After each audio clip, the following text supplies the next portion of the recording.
Mula kay sa iyong araw mga kapatid, hindi kayang pigilan ito ng China. 2 billion o 2 trilyong halaga ng armas plus 1,659,350 na militar mga tol. Naku po, eto na. Panoorin natin to para mas lalo nating maunawaan at mas lalo nating maintindihan mga tol. Ito, pakita ko sa inyo yung title. Yan ang title. Mula kay sa iyong araw. Bago natin to simulan, huwag mong kalimutan mag-subscribe. Click mo na rin ang notification bell mga tol at kay sa iyong araw nakalagay po ang link sa ibaba. At kung bago ka pa lamang dito, trip mo yung mga ganitong klaseng reaction video, huwag mong kalimutan mag-subscribe mga kapatid para maging updated ka at para maging aware ka sa kung ano man ang nangyayari ngayon dito sa ating soberanya mga tol. Huwag na natin patagalin pa, panoorin na natin to.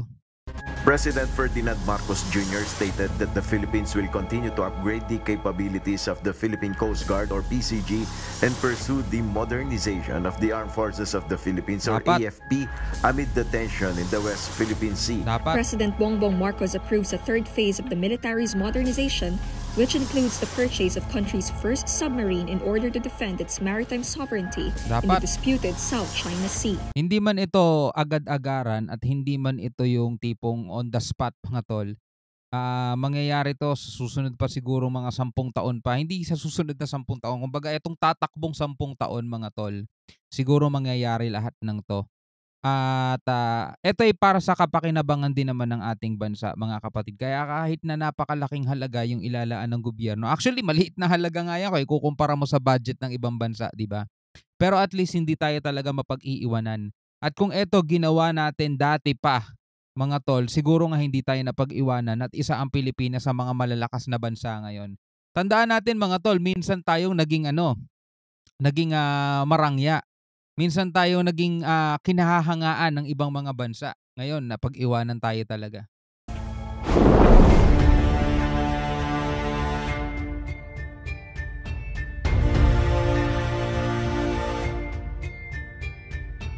Ang Pilipinas ay nasa bingit ng isang malaking pagbabago.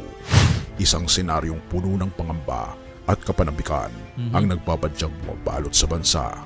Ang kalmadong anyo ng kapayapaan ay tila nagtatago ng isang nakakilabot na banta na umaanyong isang leon na sa anumang oras ay magigising na tila tupa na puso ng Pilipinas na magiging isang bantang parang leon na aangal sa malalaking bansang dragon katulad ng China at ng iba pang bansa. Ano nga ba ang nangyayari sa ating bansa? Halika, atin itong pag-usapan mga kaibigan.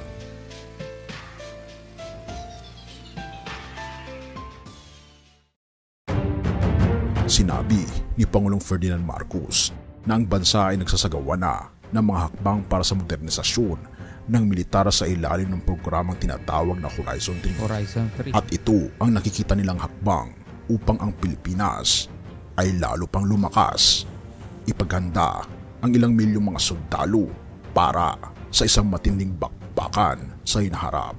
Umaasa kami na ang mahakbang na ito ay magsisilbing hadlang upang magtaguyod ng kapayapaan.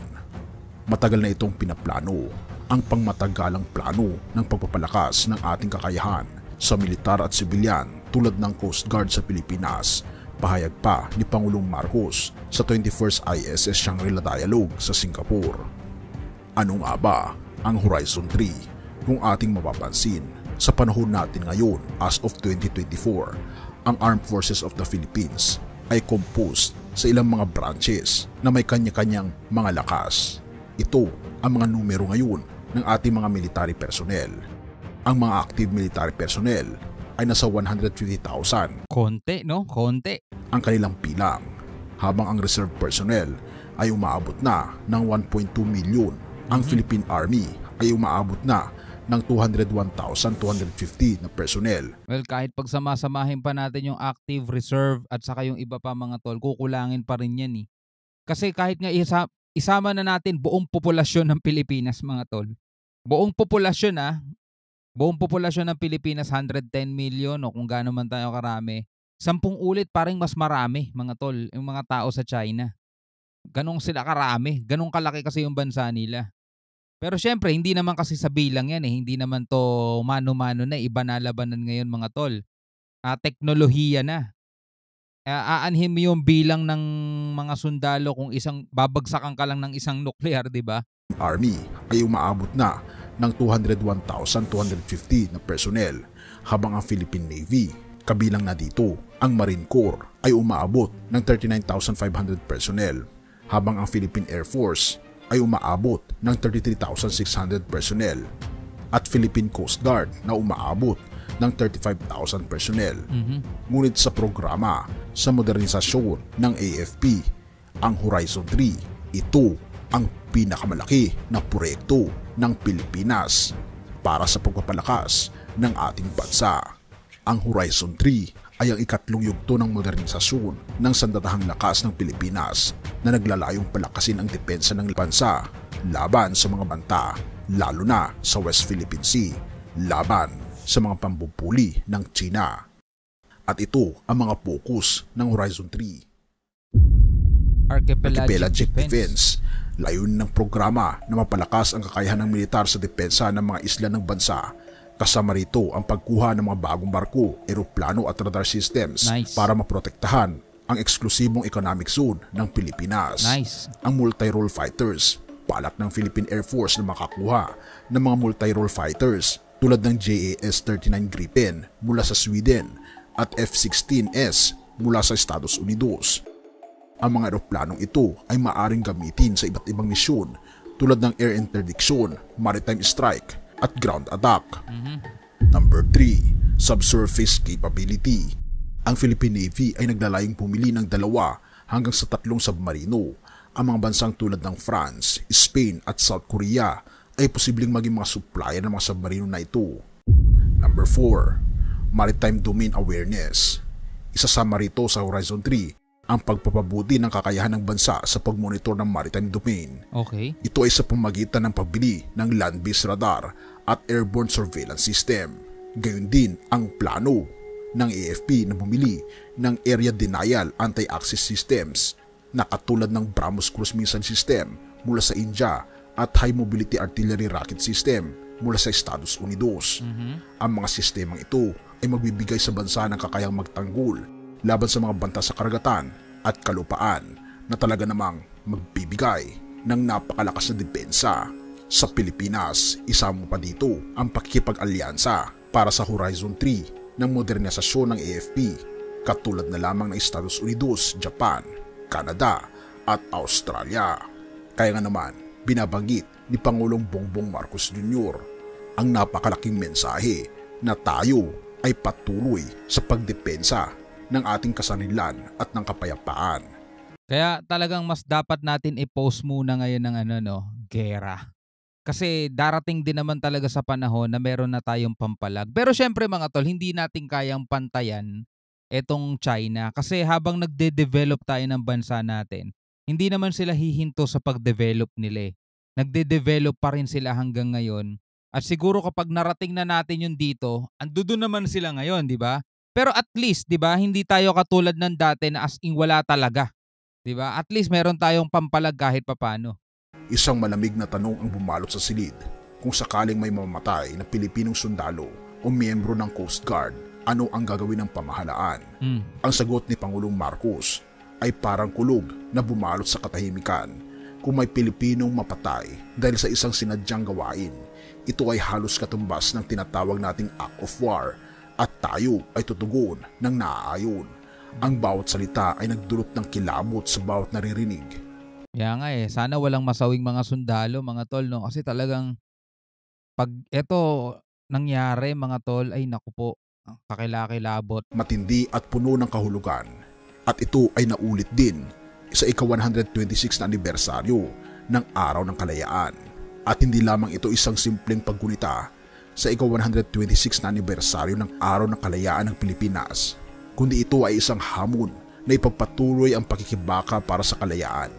Sa Quirino Grandstand, ang mga mata ng lahat ay nakatuon kay Pangulong Marcos. Ang ating mga ninuno ay hindi umurong sa digmaan, kaya tayo ay hindi rin tatalikod sa tungkuling ipagtanggol ang ating nasasakupan. Ika pa niya na tila may banta sa likod ng bawat salita. Ipapakita natin sa buong daigdig na ang tunay na kapangyarihan ay hindi nasusukat sa lakas o sa yaman, kundi sa tunay na kahulugan at katwiran ng ating ipinaglalaban. Tama. Patuloy pa niya. Ang bawat Pilipino ay hindi lamang lumilingon sa nakaraan, kundi namumuhay sa bawat hakbang patungo sa isang mas malayang kinabukasan. Ang temang kalayaan, kinabukasan, kasaysayan ay nagpapaalala sa lahat na ang pagtingin sa nakaraan ay susi sa hinaharap. Ngunit ang hinaharap na iyon ay puno ng panganib at ang bawat Pilipino ay kinakailangang maging handa sa anumang pagsubok na darating. Habang ang araw ay nagtatapos, ang gabi ay dumarating na may kalakip na mga tanong na walang kasagutan. Ang bawat isa ay nagtatanong, ano ang mangyayari kung ang banta ay magiging totoo? Hanggang saan ang kaya nating ipaglaban sa ating kalayaan? Abangan ang susunod na kabanata ng kwentong ito kung saan ang bawat hakbang ay maaring maging huli at ang bawat laban ay maaring magpasya ng kapalaran ng buong bansa. Huwag palampasin, ito ay kwentong hindi mo gustong makaligtaan. Ang ibig sabihin mga tol, no, nasa ating kasalukuyan ngayon ang susi sa magiging kapalaran ng hinaharap na henerasyon. Kung ang hinaharap na henerasyon ay makikita at masisilayan na mapayapa ang Pilipinas, masagana, o masisilayan nila ang Pilipinas ay alipin, wasak-wasak, 'di ba? Sira-sira, walang pagkakaisa, wala tayong West Philippine Sea. Lahat 'yan ngayon nakasalalay sa kasalukuyan mga tol, 'di ba? Ang kailangan natin kasi talaga ngayon magkaisa, hindi para udyokan ng ating gobyerno na pumasok na, sumabak na sa giyera mga tol, 'di ba? Hindi naman natin kailangan talaga gawin 'yun. Pero kailangan nating pumalag at kailangan nating ipakita na hindi tayo magpapaapi. Kasi habang ginagawa natin, yung ginagawa natin ngayon, hindi naman titigil ang China o hindi naman titigil yung mga bansa na nang-aapi sa atin. Dahil sa nakikita nilang hindi tayo pumapalag, sa tingin nyo ba titigilan nila tayo? Hindi, mas lalo nila tayong aapihin. Kasi nakikita nila na talagang di tayo pumapalag. Pero lumebel lang tayo doon sa kung ano yung ginagamit nila sa atin. Kung gumagamit sila ng water cannon, edi water cannon din natin sila. Kung gumagamit sila ng mga palakol, kung gumagamit sila ng mga bolo, edi yun lang din ang iharap natin sa kanila. Hindi tayo mag-e-escalate o hindi tayo mas tatapat pa o mas tataas pa doon sa itinatapat nila sa atin mga tol. Kasi kung nagagawa nila yun, 'di ba? At sinasabi nila na hindi yan armed attack, hindi yan pagsisimulan ng giyera, 'di ba? Yun naman pala. Meron na tayong idea about doon. Basta nakikita nila na ang mga Pilipino hindi talaga papayag at ipaglalaban natin kung ano yung pinaniniwalaan nating atin. Kasi ganun din yung ginagawa nila eh. Naniniwala silang kanila yung West Philippine Sea, kaya nila pinaglalaban. Kahit na nasa atin mga tol, tulad nga ng sinabi ni PBBM, nasa atin ang napakalakas na legal grounds sa West Philippine Sea claim. Yun naman pala eh, di ipaglaban natin yun. Anyway, bilang isang Pilipino, ano masasabi mo mga tol dito sa mga hakbang na ginagawa ngayon ng ating gobyerno? Pwede ka magbigay ng komentaryo sa ibaba. Hanggang sa muli, ako nga pala si Shobaldi. Peace out.